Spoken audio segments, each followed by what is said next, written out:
नमस्कार दोस्तों, स्वागत है आप सभी का हमारे GK GS rapid test series part 9 में। आज हम करने वाले हैं 30 मस्ट इम्पॉर्टेंट एमसीक्यू क्वेश्चंस जो आपके आने वाले एग्जाम्स जैसे SSC, railway, Bihar police, GD या किसी भी कॉम्पिटिटिव एग्जाम्स के लिए बेहद ज़रूरी है। तो आप लोग वीडियो के अंत तक ज़रूर बने रहिएगा और हर क्वेश्चन का आंसर देने की कोशिश कीजिएगा। तो चलिए बिना टाइम वेस्ट किया हम लोग क्वेश्चन पे चलते हैं। आज का क्वेश्चन नंबर 1 है, गुरुत्वजनित त्वरण यानी जी का मान पृथ्वी के केंद्र पर क्या होगा। क्वेश्चन से गुरुत्वजनित त्वरण यानी जी का मान पृथ्वी के केंद्र पर क्या होगा। आप लोगों के सामने 4 ऑप्शंस दिया गया है। इसका राइट आंसर हो जाएगा ऑप्शन नंबर सी 0। क्वेश्चन से गुरुत्वजनित त्वरण जी का मान पृथ्वी के केंद्र पर क्या होता है, 0 होता है यानी 0 हो जाता है। Option number C is the right answer हो जाएगा। ओके, अब चलिए नेक्स्ट क्वेश्चन पे। क्वेश्चन नंबर 2 है, पृथ्वी के ध्रुवों पर जी का मान कैसा होता है। क्वेश्चन है पृथ्वी के ध्रुवों पर जी का मान कैसा होता है। तो इसका राइट आंसर हो जाएगा ऑप्शन नंबर बी, अधिकतम हो जाता है। पृथ्वी के ध्रुव पर जी का मान क्या होता है, तो अधिक हो जाता है। Option number B is the right answer हो जाएगा। ओके, अब चलिए नेक्स्ट क्वेश्चन पे। क्वेश्चन नंबर 3 है, ऊंचाई बढ़ने पर जी का मान क्या होता है। क्वेश्चन है जब ऊंचाई बढ़ता है तो जी का मान क्या होता है, घटता है या बढ़ता है या स्थिर रहता है या शून्य हो जाता है। तो इसका राइट आंसर हो जाएगा ऑप्शन नंबर बी, ऊंचाई बढ़ने पर जी का मान घट जाता है। ऑप्शन नंबर बी हो जाएगा जो इसका राइट आंसर है। ओके, चलिए नेक्स्ट क्वेश्चन पे। नेक्स्ट क्वेश्चन है क्वेश्चन नंबर 4 है, जी का मान निम्न में से किस पर निर्भर करता है। क्वेश्चन से जी का मान निम्न में से यानी नीचे ऑप्शंस दिया गया है, इसमें से किस पर निर्भर करता है। तो जी का मान पृथ्वी का द्रव्यमान पर निर्भर करता है, पृथ्वी की त्रिज्या पर भी निर्भर करता है, यानी इसका राइट आंसर हो जाएगा दोनों, ए बी दोनों हो जाएगा ऑप्शन।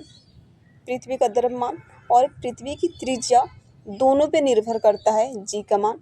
तो इसका राइट आंसर हो जाएगा option number C is the right answer. Okay, चलिए नेक्स्ट क्वेश्चन पे।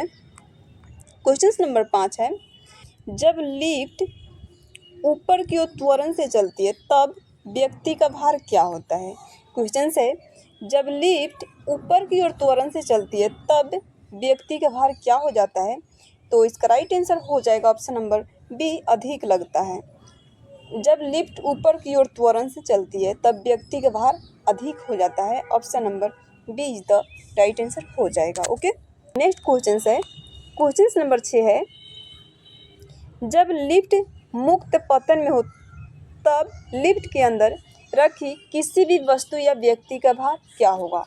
क्वेश्चन से हमारा जब लिफ्ट मुक्त पतन में हो तब लिफ्ट के अंदर रखी किसी भी वस्तु या व्यक्ति का भार में क्या परिवर्तन होगा। तो 0 हो जाएगा। इसका राइट आंसर हो जाएगा ऑप्शन नंबर सी, 0 हो जाएगा। तो चलिए नेक्स्ट क्वेश्चन की तरफ। क्वेश्चन नंबर 7 है, लिफ्ट नीचे की ओर त्वरण से जा रही हो तो भार में क्या परिवर्तन होगा। क्वेश्चन है जब लिफ्ट नीचे की ओर त्वरण से जा रही हो तो भार में क्या परिवर्तन होगा। तो इसका भार होगा घटेगा। जब लिफ्ट नीचे की ओर त्वरण से जा रही हो तो भार में क्या परिवर्तन होगा। तो इसका भार घटेगा। Option number be the right answer हो जाएगा। चलिए नेक्स्ट क्वेश्चन की तरफ। क्वेश्चन नंबर 8 है, आयनीकरण ऊर्जा किसे कहते हैं। क्वेश्चन से हमारा आयनीकरण ऊर्जा किसे कहते हैं। आपके सामने 4 ऑप्शंस दिया गया है। इसका राइट आंसर हो जाएगा ऑप्शन नंबर बी, इलेक्ट्रॉन निकालने की ऊर्जा। आयनीकरण ऊर्जा किसे कहते हैं। तो इलेक्ट्रॉन निकालने की ऊर्जा को आयनीकरण ऊर्जा के नाम से जाना जाता है। तो इसका राइट आंसर हो जाएगा ऑप्शन नंबर बी, इलेक्ट्रॉन निकालने की ऊर्जा आयनीकरण ऊर्जा कहलाती है। ओके, तो चलिए नेक्स्ट क्वेश्चन की तरफ। क्वेश्चन नंबर 9 है, इलेक्ट्रॉन आकर्षण का अर्थ क्या है। क्वेश्चन से इलेक्ट्रॉन आकर्षण का अर्थ क्या है। आपके सामने 4 ऑप्शंस दिया गया है। इसका राइट आंसर हो जाएगा ऑप्शन नंबर बी, इलेक्ट्रॉन प्राप्त करना। इलेक्ट्रॉन आकर्षण का अर्थ क्या होता है। तो इलेक्ट्रॉन प्राप्त करना होता है। Option number B is the right answer हो जाएगा। ओके, चलिए नेक्स्ट क्वेश्चन की तरफ। क्वेश्चन नंबर 10 है, सबसे अधिक विद्युत ऋणात्मक तत्व कौन है? क्वेश्चन हमारा, सबसे अधिक विद्युत ऋणात्मक तत्व कौन सा हो जाएगा? ऑक्सीजन, नाइट्रोजन, फ्लोरीन, क्लोरीन, कौन सा हो जाएगा जो सबसे अधिक विद्युत ऋणात्मक तत्व है? तो इसका राइट आंसर हो जाएगा ऑप्शन नंबर सी, फ्लोरीन। सबसे अधिक विद्युत ऋणात्मक तत्व फ्लोरीन होता है। इसका राइट आंसर हो जाएगा ऑप्शन नंबर सी। ओके, चलिए नेक्स्ट क्वेश्चन की तरफ। क्वेश्चन नंबर 11 है, निष्क्रिय गैसों क्यों अभिक्रियाशील नहीं होती? निष्क्रिय गैसें क्यों अभिक्रियाशील नहीं होती है? तो इसका राइट आंसर हो जाएगा ऑप्शन नंबर बी, उनकी बाहरी कक्षा पूर्ण होती है। उनकी बाहरी कक्षा पूर्ण होती है, इसलिए निष्क्रिय गैसें अभिक्रियाशील नहीं होती। तो इसका राइट आंसर हो जाएगा ऑप्शन नंबर बी। ओके, आइए नेक्स्ट क्वेश्चन की तरफ। क्वेश्चन नंबर 12 है, निष्क्रिय गैसों का गलनांक कैसा होता है? क्वेश्चन है, निष्क्रिय गैसों का गलनांक कैसा होता है? तो कम होता है। निष्क्रिय गैसों का गलनांक क्या होता है? तो कम होता है। Option number B is the right answer हो जाएगा। चलिए नेक्स्ट क्वेश्चन की तरफ।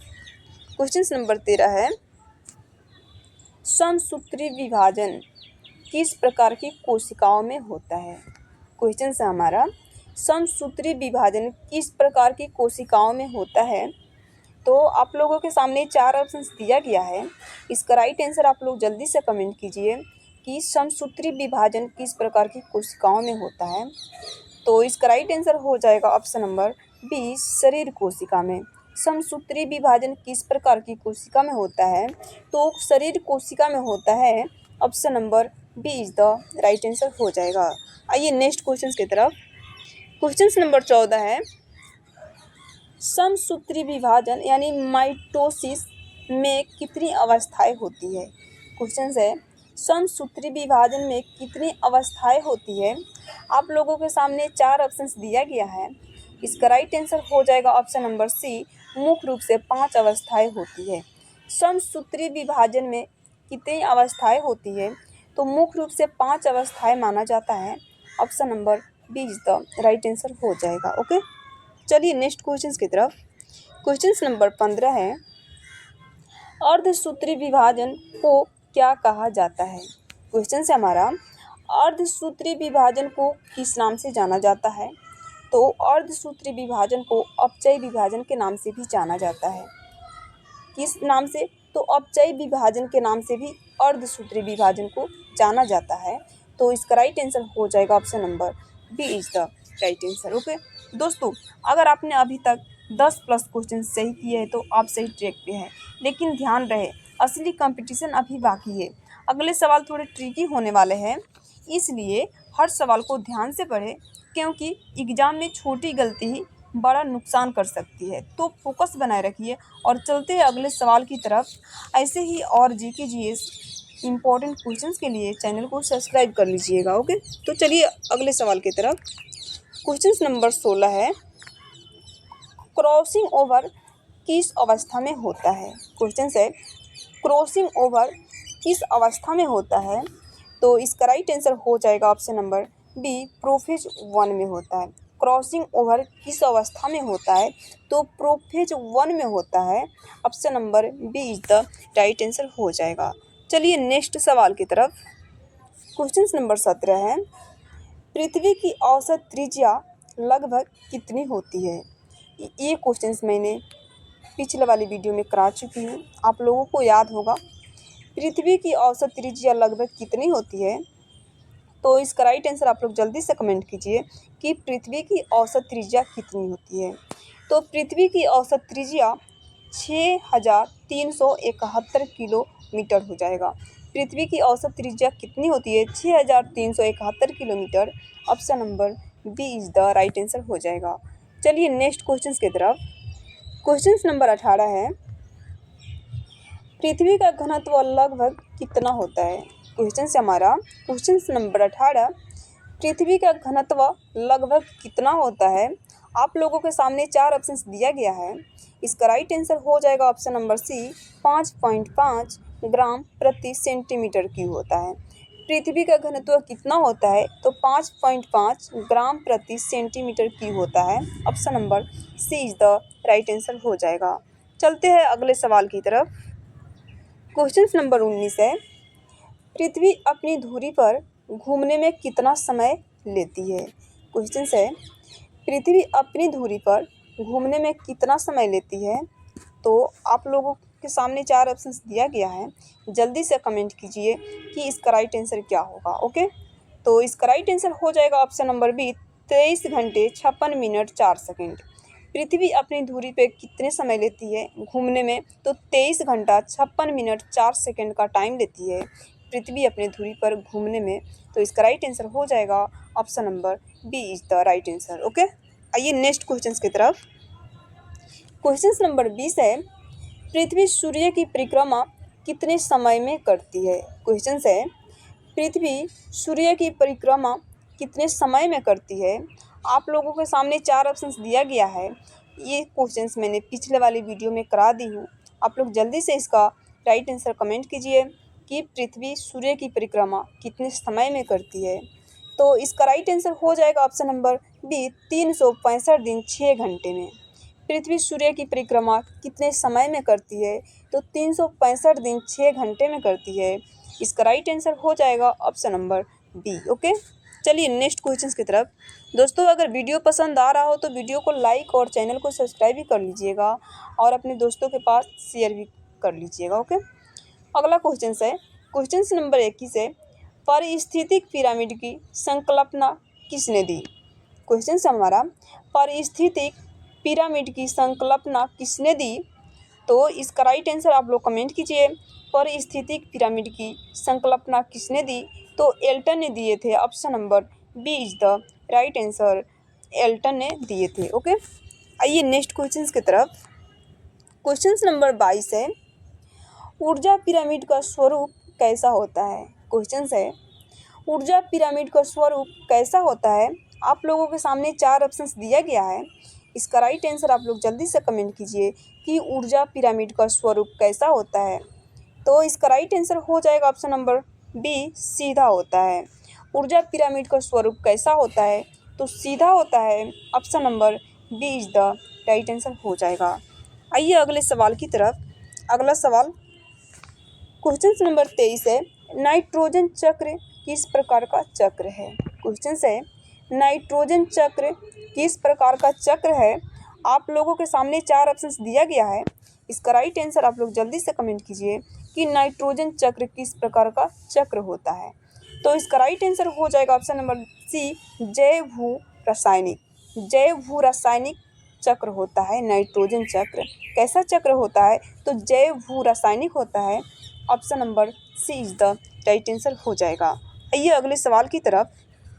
क्वेश्चन नंबर 24 है, संविधान सभा की पहली बैठक कब हुई थी? क्वेश्चन है हमारा, संविधान सभा की पहली बैठक कब हुई थी? तो आप लोग इसका राइट आंसर कमेंट बॉक्स में जल्दी से कमेंट कीजिए कि इसका राइट आंसर क्या होगा। ओके, चलिए अगले सवाल की तरफ। अगला क्वेश्चन है, क्वेश्चन नंबर 25 है, भारतीय संविधान कब लागू हुआ? क्वेश्चन है, भारतीय संविधान कब लागू हुआ था?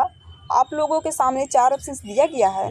इसका राइट आंसर हो जाएगा ऑप्शन नंबर बी, 26 जनवरी 1950 को। भारतीय संविधान को कब लागू किया गया? तो 26 जनवरी 1950 को किया गया था। Option number B is the right answer हो जाएगा। आइए अगले सवाल की तरफ। क्वेश्चन नंबर 26 है, स्वतंत्र भारत के प्रथम प्रधानमंत्री कौन थे? क्वेश्चन है हमारा, स्वतंत्र भारत के प्रथम प्रधानमंत्री कौन थे? आप लोगों के सामने 4 ऑप्शंस दिया गया है। इसका राइट आंसर हो जाएगा option number B, Jawaharlal Nehru. स्वतंत्र भारत के प्रथम प्रधानमंत्री कौन थे? तो पंडित जवाहरलाल नेहरू थे। Option number B is the right answer हो जाएगा। आइए अगले सवाल की तरफ। क्वेश्चन नंबर 27 है, डॉक्टर B.R. अम्बेडकर किस क्षेत्र से संबंधित है? क्वेश्चन है, डॉक्टर B.R. अम्बेडकर किस क्षेत्र से संबंधित है? आप लोगों के सामने 4 ऑप्शंस दिया गया है। जल्दी से इसका राइट आंसर आप लोग कमेंट कीजिए कि इसका राइट आंसर क्या होगा। तो आइए देखते हैं इसका राइट आंसर क्या होगा। इसका राइट आंसर हो जाएगा ऑप्शन नंबर डी, विधि से संबंधित है। डॉक्टर BR अम्बेडकर किस क्षेत्र से संबंधित है? तो विधि से संबंधित है। Option number B is the right answer हो जाएगा। आइए अगले सवाल की तरफ। क्वेश्चन नंबर 28 है, GDP का पूर्ण रूप क्या होता है? यानी GDP का फुल फॉर्म क्या होता है? तो इसका राइट आंसर आप लोग जल्दी से कमेंट कीजिए कि GDP का पूर्ण रूप क्या होता है। ये भी क्वेश्चंस मैंने पिछले वाली वीडियो में करा दी हूँ। तो इसका राइट आंसर हो जाएगा option number A, gross domestic product होता है। GDP का पूर्ण रूप क्या होता है? तो ग्रॉस डोमेस्टिक प्रोडक्ट होता है। Option number A is the right answer हो जाएगा। आइए अगले सवाल की तरफ बढ़ते हैं हम लोग। अगला क्वेश्चन है, प्रति व्यक्ति आय कैसी निकाली जाती है? क्वेश्चन नंबर 29 है, प्रति व्यक्ति आय कैसे निकाली जाती है? आप लोगों के सामने 4 ऑप्शंस दिया गया है। इसका राइट आंसर आप लोग जल्दी से कमेंट कीजिए, इसका राइट आंसर क्या होगा? तो इसका राइट आंसर हो जाएगा option number B, GDP divide जनसंख्या। प्रति व्यक्ति आय कैसे निकाली जाती है? तो GDP में जनसंख्या से भाग दे देने पे प्रति व्यक्ति आय निकल जाती है। तो इसका सूत्र हो जाएगा GDP डिवाइड जनसंख्या। Option number B is the right answer हो जाएगा। आइए अगले सवाल की तरफ। आज का हमारा अंतिम क्वेश्चन है, क्वेश्चन नंबर 30 है, सम्राट अशोक किस वंश से संबंधित है? आज का अंतिम क्वेश्चन है, क्वेश्चन नंबर 30, सम्राट अशोक किस वंश से संबंधित है? आप लोगों के सामने 4 ऑप्शंस दिया गया है। इसका राइट आंसर आप लोग जल्दी से कमेंट कीजिए कि सम्राट अशोक किस वंश से संबंधित है। तो इसका राइट आंसर हो जाएगा ऑप्शन नंबर बी, मौर्य वंश से। सम्राट अशोक किस वंश से संबंधित है? तो मौर्य वंश से संबंधित है। इसका राइट आंसर हो जाएगा option number B is the right answer. दोस्तों, आपने पूरा पार्ट 9 टेस्ट कंप्लीट कर लिया। अब जल्दी से अपने स्कोर को चेक करें और कमेंट में ज़रूर बताएं कि आपने कितने क्वेश्चन सही किए। अगर आपका स्कोर 25+ रहा तो आप एग्ज़ाम देने के लिए रेडी हो। अगर कम है तो कोई बात नहीं, प्रैक्टिस जारी रखो। प्रैक्टिस ही सिलेक्शन की चाबी होती है। मिलते हैं नेक्स्ट वीडियो पार्ट 10 में, तब तक के लिए धन्यवाद।